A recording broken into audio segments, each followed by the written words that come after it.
됩니다. 잠언 23장 25절 말씀입니다. 잠언 23장 25절 말씀입니다.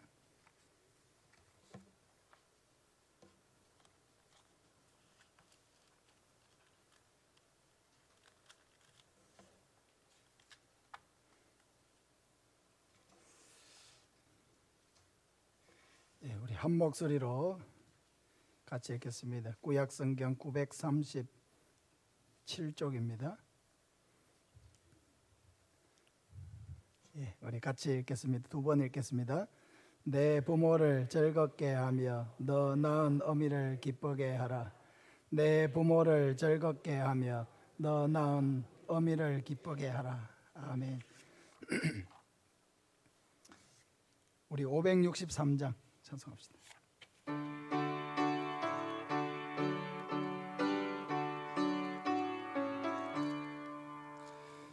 예수 사랑하심을 성경에서 배웠네.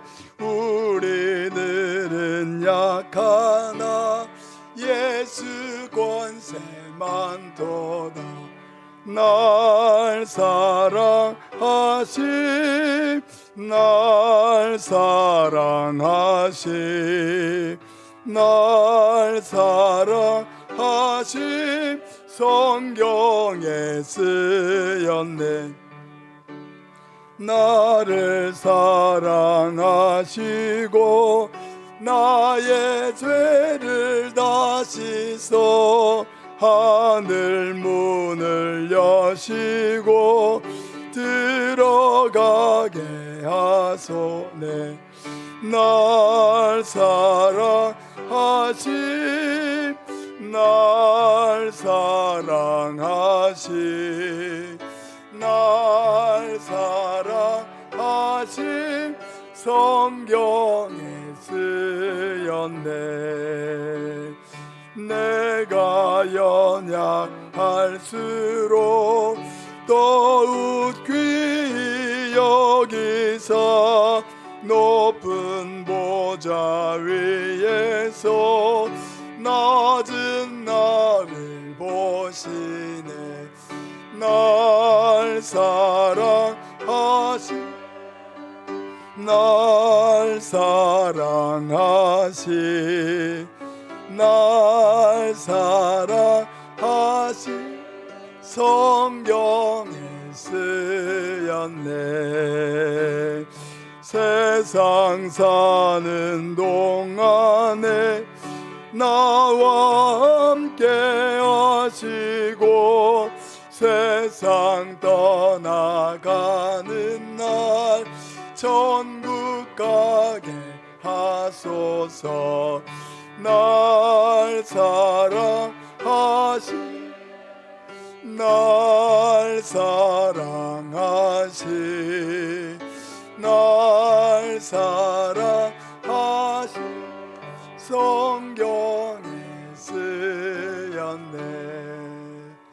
아멘.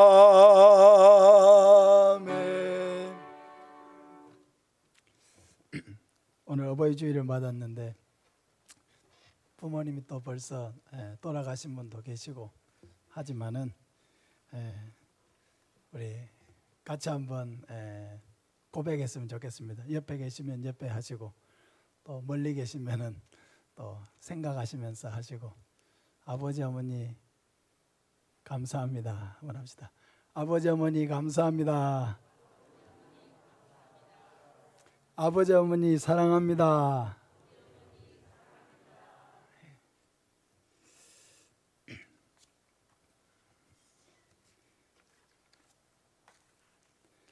인사만 했는데 눈물이 나서 설교를 못하겠네.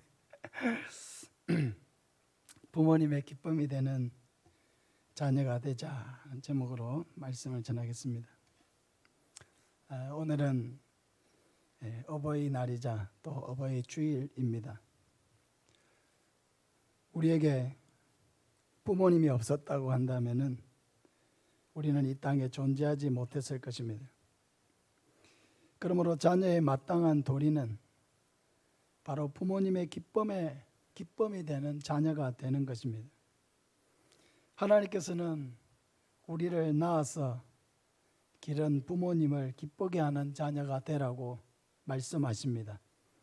오늘 읽었던 말씀을 다시 한번 보면 내 부모를 즐겁게 하며 너를 낳은 어미를 기쁘게 하라. 사랑하는 여러분, 부모님을 즐겁게 해드리고 있습니까? 우리를 낳아서 그 모든 희생으로 우리를 기르신 그 어머니를 기쁘게 해드리고 있습니까? 시대가 너무 악하죠. 부모님의 은혜를 기억하지 아니하고 오히려 부모님의 마음을 아프게 하고 상하는 일들이 너무나 많이 있습니다. 부모님을 죽이는 자녀들까지도 있습니다. 이런 엄청난 죄악들이 벌어지고 있는 시대가 바로 지금 우리가 살고 있는 시대입니다. 그러나 성도는 하나님의 말씀을 따라서 마땅히 부모님을 기쁘시게 하는 그런 자녀가 되어야 하고 또 그런 자녀가 되기 위해서 항상 애를 쓰고 노력해야 하는 것입니다. 그럼 부모님의 기쁨이 되는 자녀는 어떤 자녀입니까? 첫째, 부모님의 은혜를 기억하고 항상 감사하는 자녀입니다. 우리 데살로니가전서 5장 18절 같이 한번 읽겠습니다.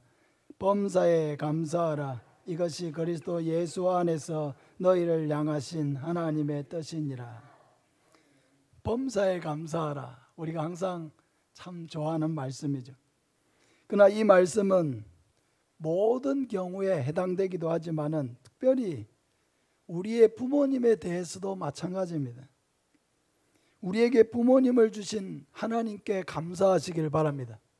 뿐만 아니라 우리의 부모님이신 그들, 나를 위해서 사랑을 아끼지 아니하신, 나를 낳아주시고 길러주신, 또 나를 향하여 끊임없는 사랑을 베풀어 주시는 그 부모님에게 항상 감사의 마음을 잊지 않으시기를 바랍니다. 설사 우리의 부모님이 가난하더라도 감사하시기 바랍니다.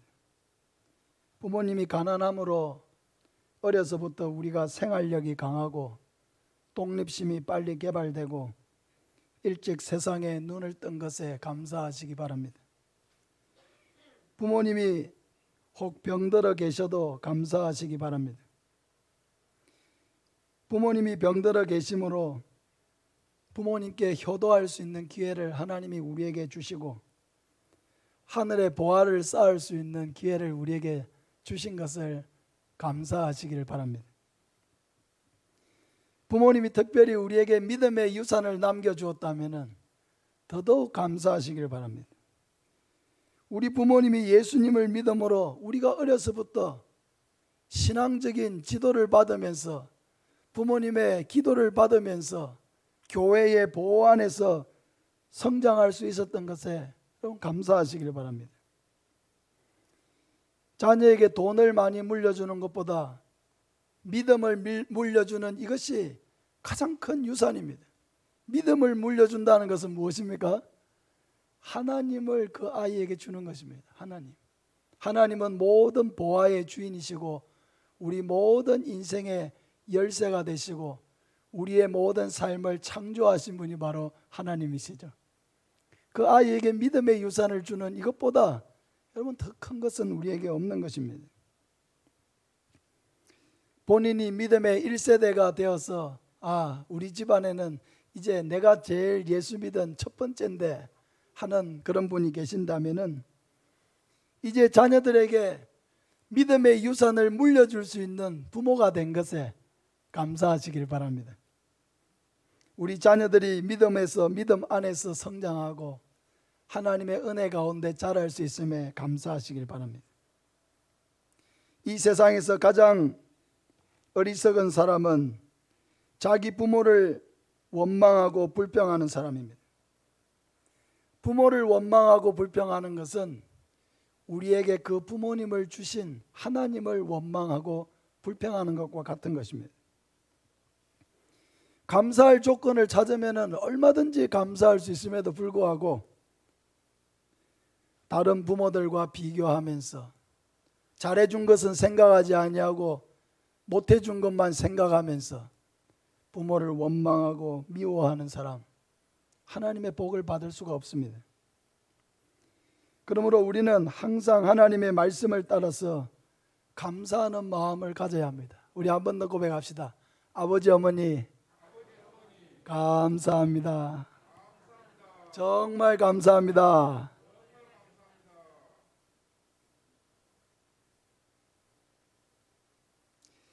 그분들은 우리의 감사를 받아 마땅합니다.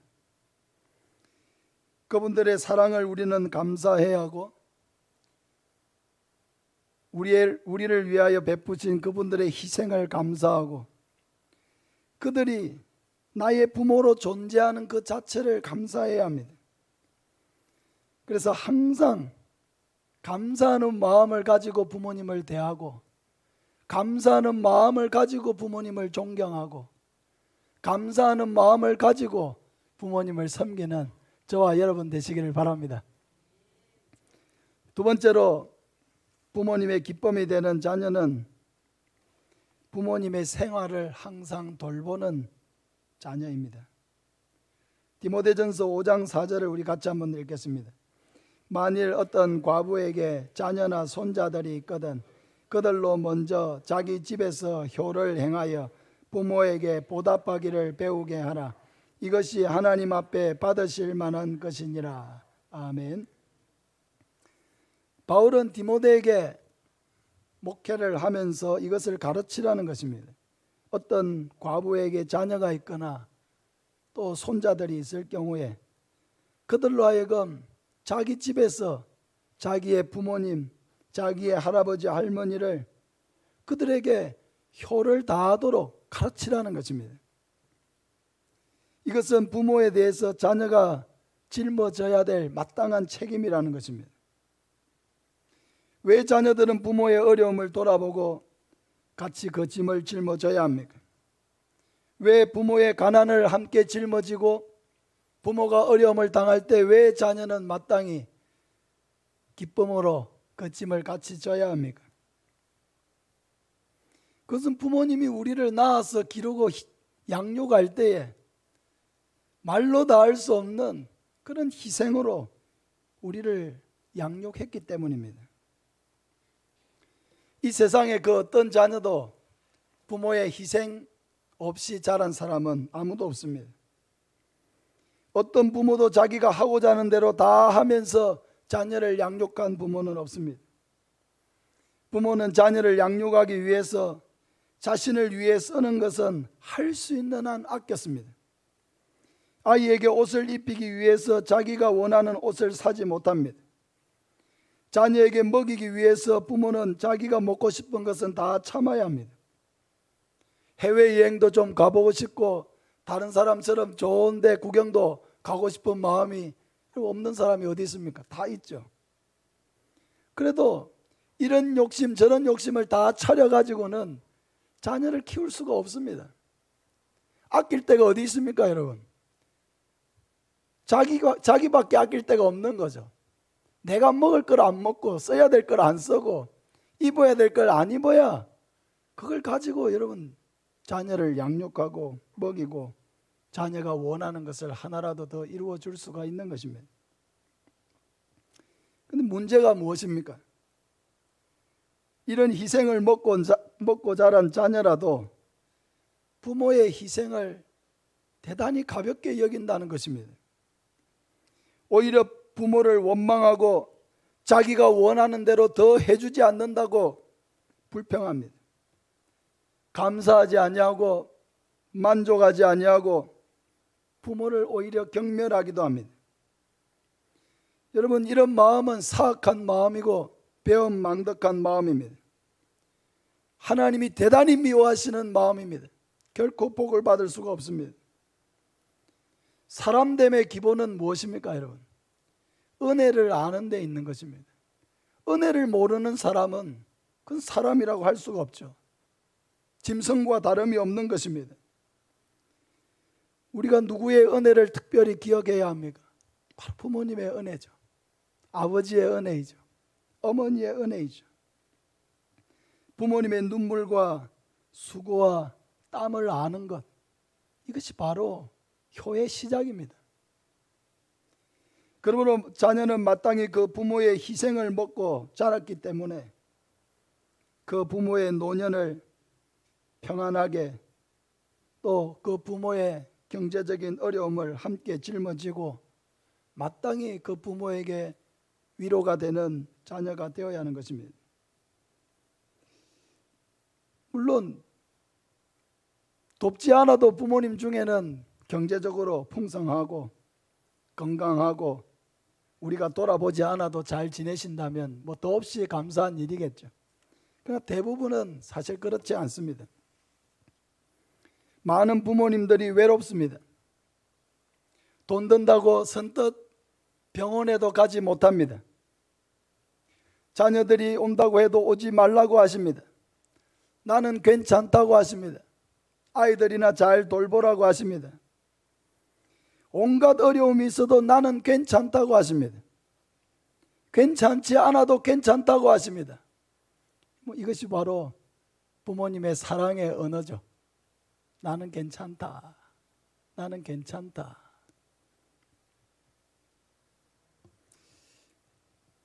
자녀들을 키워보니까 그런 마음이 있습니다.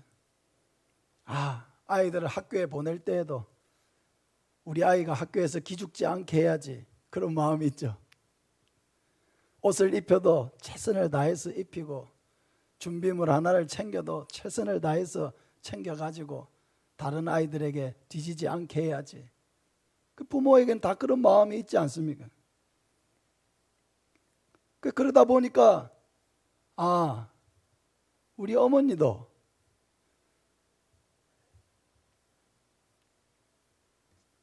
나를 키울 때는 다 그런 마음으로 키우셨겠구나.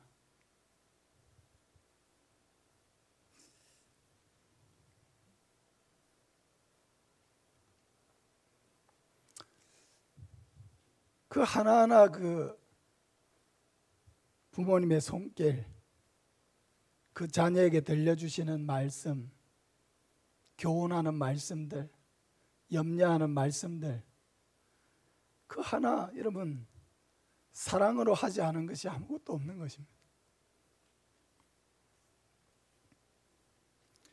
그러니까 자녀는 마땅히 부모님이 노년에 기죽지 않게 해드려야죠.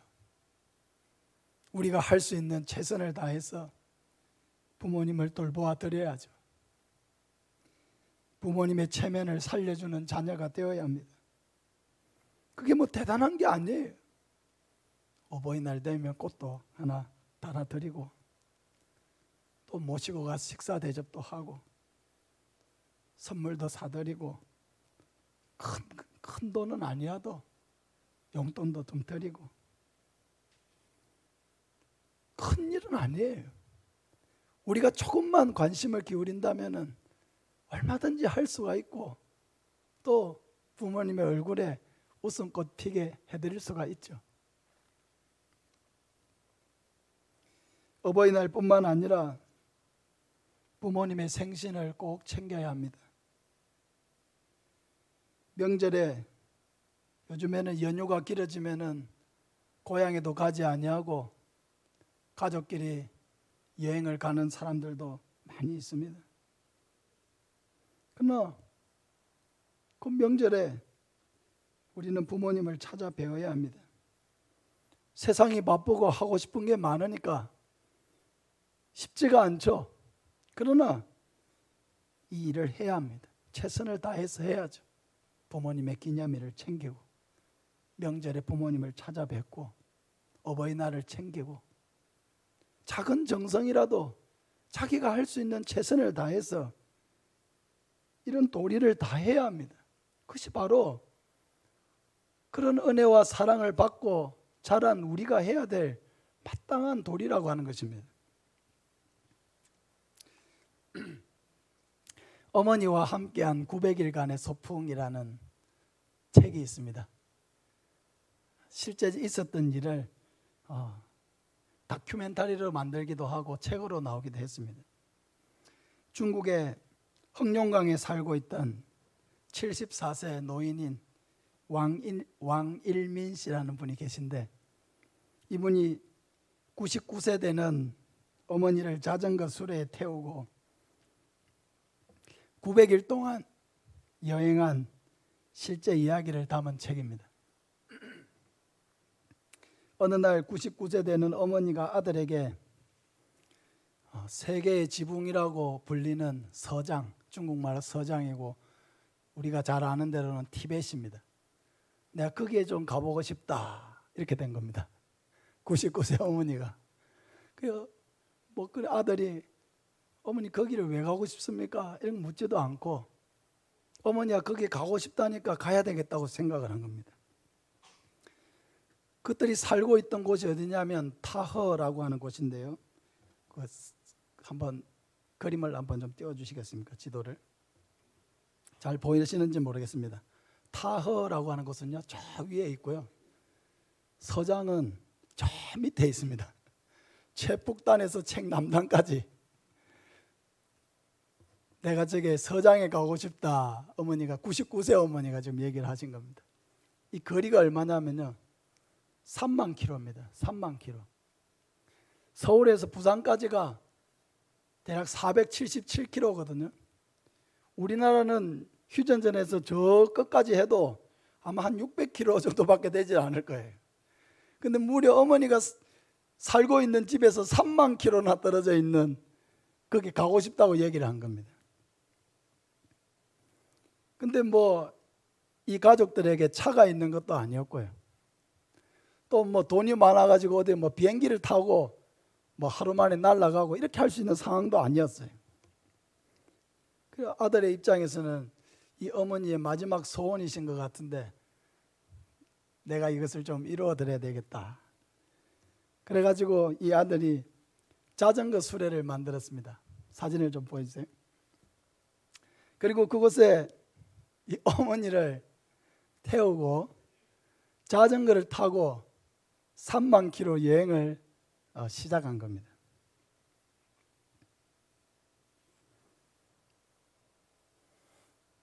어머니, 거기 그렇게 앉아 계시면서 편안하게 세상 구경하세요. 아들이 자전거 수레를 끌고 가겠습니다. 평생 희생한 어머니를 위해서 아들은 힘차게 이 자전거 페달을 밟았습니다. 어머니는 아들이 걱정이 되면서도 아이고 아들아 천천히 가라 하면서도 이가 한 개밖에 없었대요. 다른 사진도 있었는데 제가 오늘 가져오지는 못했지만은 이가 한 개밖에 없는데 그 한 개 남은 이를 보이시면서 그렇게 환하게 웃으시는 겁니다. 이 99세 되는 어른을 자전거에 태우고 다 도로가 또 포장도로만 있는 것도 아닌데 이 먼 거리를 가다가 또 병원 신세도 지고 노숙도 하고 길에서 먹고 냇가에서 빨래도 하고 그렇게 해가지고 어머니와 아들은 그렇게 900일 동안 세상 구경을 한 것입니다. 결국 어머니는 서장까지 도착하지 못한 채 돌아가셨습니다. 103세 생일을 앞두고 어머니가 눈을 감으면서 말씀하셨습니다.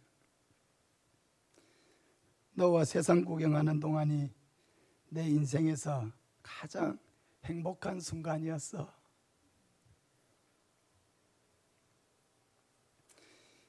이렇게 어머니가 떠나신 후에 아들은 어머니의 유고를 가지고 어머니가 가고 싶다고 하셨던 서장까지 7개월을 더 자전거를 타고 갔습니다. 제가 이 이야기를 보면서 참으로 소중하다.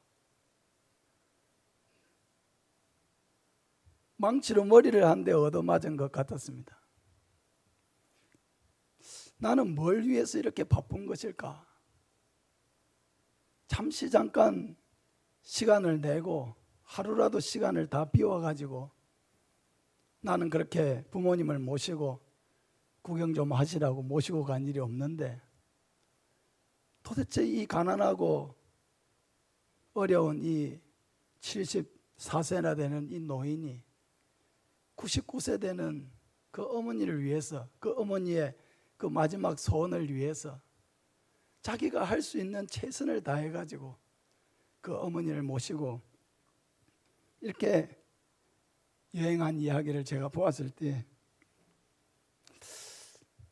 산다고 사는 게 참 너무 어리석구나. 겉으로만 번지르르하고 하는 것이 잘 사는 것이 아니고 마땅히 사랑해야 하고 존경해야 될 그 어머니를 이렇게 극진한 사랑으로 모시는 이런 자녀가 있는데, 도대체 우리는 무슨 정신으로 뭘 더 중요하게 여기면서 이 세상을 살고 있는 것일까? 그렇게 부모님을 위해서 하루도 시간을 우리는 낼 수가 없는가? 그렇게 바빠가지고 도대체 뭘 이루겠다는 것인가? 제가 이 이야기를 읽으면서 참 사는 것이 이렇게 잘 산다고 하지만은, 또 나름대로는 잘 살아보겠다 하고 최선을 다해 보겠다고 하지만은, 그러나 참 부모님이 항상 우리 곁에 계신 것도 아닌데 그렇게 우리를 위해서 사랑으로 희생하고 모든 것을 아끼지 아니하고 우리를 위해서 쏟아냈던 그 부모님의 진액을 먹고 자란 우리가, 왜 우리는 그 부모님을 위해서 이렇게 시간을 내기를 아까워하고 조금이라도 더 용돈을 드리기를 아까워하고 그 부모님의 희생과 사랑을 이렇게 가볍게 여기면서 살면서 도대체 우리에게는 뭐가 더 중요한 것일까? 왜 중요한 것을 중요하게 여기지 못한 채로 살 수밖에 없는 것일까? 이 이야기를 읽으면서 참 너무 많은 생각을 했습니다. 사랑하는 여러분, 우리가 정말 감사하고 소중하게 여겨야 될 부모님을 너무 경솔하게, 너무 쉽게 여기고 있지 않습니까?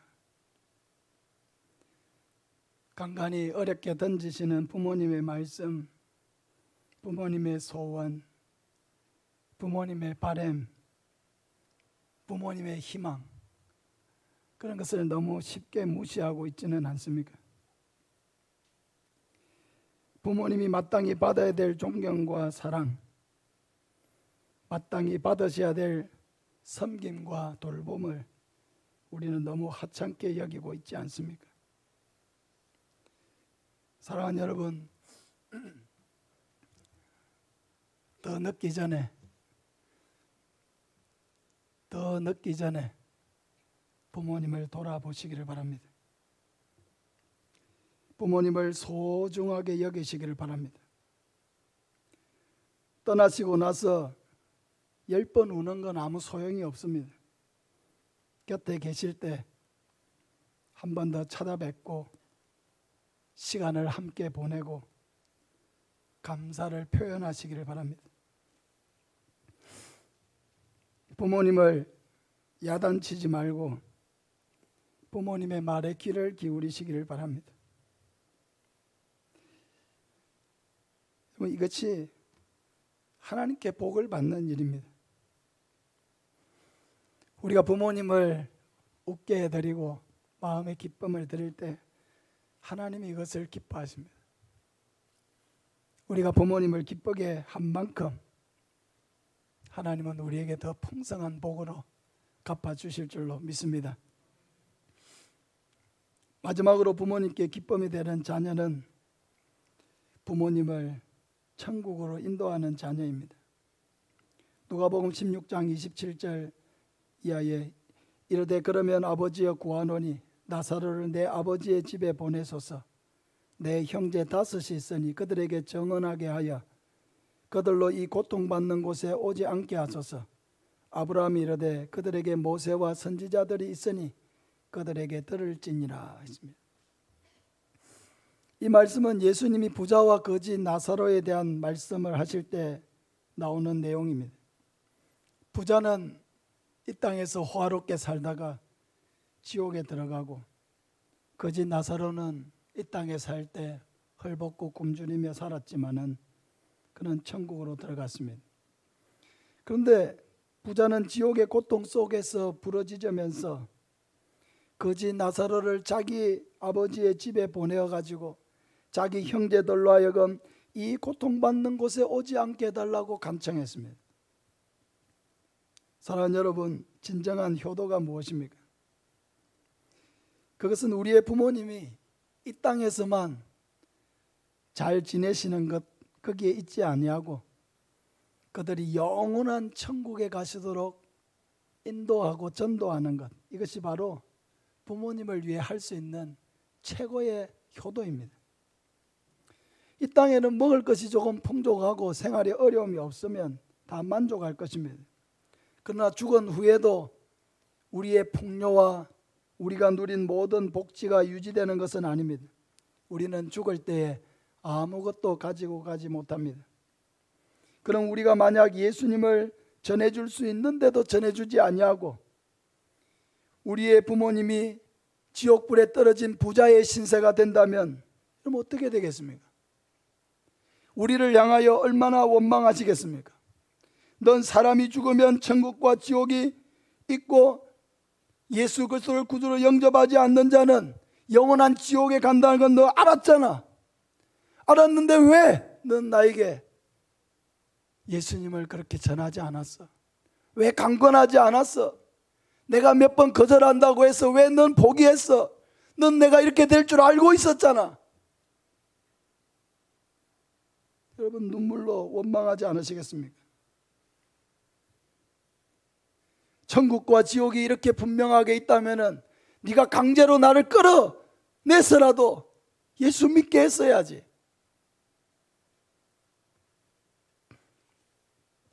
이런 부모님이 돌아가신 후에는 아무것도 우리가 할 수 있는 것이 없습니다. 지옥에 가신 부모님을 위해서 우리가 날마다 울고 또 울어도 안 됩니다. 아무리 헌금을 많이 해도 안 됩니다. 아무리 기도를 많이 해도 안 됩니다. 죽고 나서는 그 영혼을 위해서 할 수 있는 일이 아무것도 우리에게는 없습니다.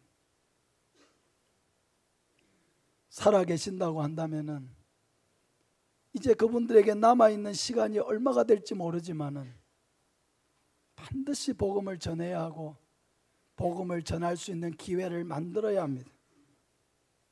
그들의 마음을 움직여서라도 우리가 베풀 수 있는 최고의 효도를 해서라도 그분들이 말씀을 듣는 곳에 있게 해야 합니다. 부모님을 전도하기 위해서는 다른 자녀들보다 더 많이 효도해야 합니다. 우리의 사랑과 그분을 향한 감사가 온전히 전달되게 해야 합니다. 절박함을 가지고 하나님 앞에 기도해야 합니다. 그리고 부모님이 복음을 들을 수 있는 기회를 만들어야 합니다. 얼마 전에 제가 창원 극동방송 그 설교를 듣고 저에게 연락 주신 한 권사님, 우리 삼천포 가까운 요양병원에 아버지 92세 되는 아버지가 지금 계신데 복음을 전해 주실 수 있느냐고 연락이 왔습니다. 그래서 제가 가서 복음을 전했습니다. 짧은 기간이지만 같이 영접 기도를 했습니다. 정말 놀라운 은혜였죠. 그분에게는 92년 동안 살아오면서 처음 예수님을 접하게 되었고 예수님을 영접하게 된 것입니다. 여러분, 자녀가 그런 시간을 내고 그런 마음을 내고 또 알지도 못하는 저에게 연락을 해가지고 그 부모님이 어떻게든 그 아버지가 돌아가시기 전에 복음을 듣게 하려고 했던 그 모든 수고와 그 염려와 그 생각, 여러분, 이게 얼마나 귀합니까? 그분은 정말 연로하신 아버지, 이제 이 땅의 삶을 얼마 남겨놓지 않는 그 아버지에게 진정한 효도를 하고자 하는 그 마음이 있었기 때문에 여러분, 그런 시간을 만들 수가 있었던 것입니다.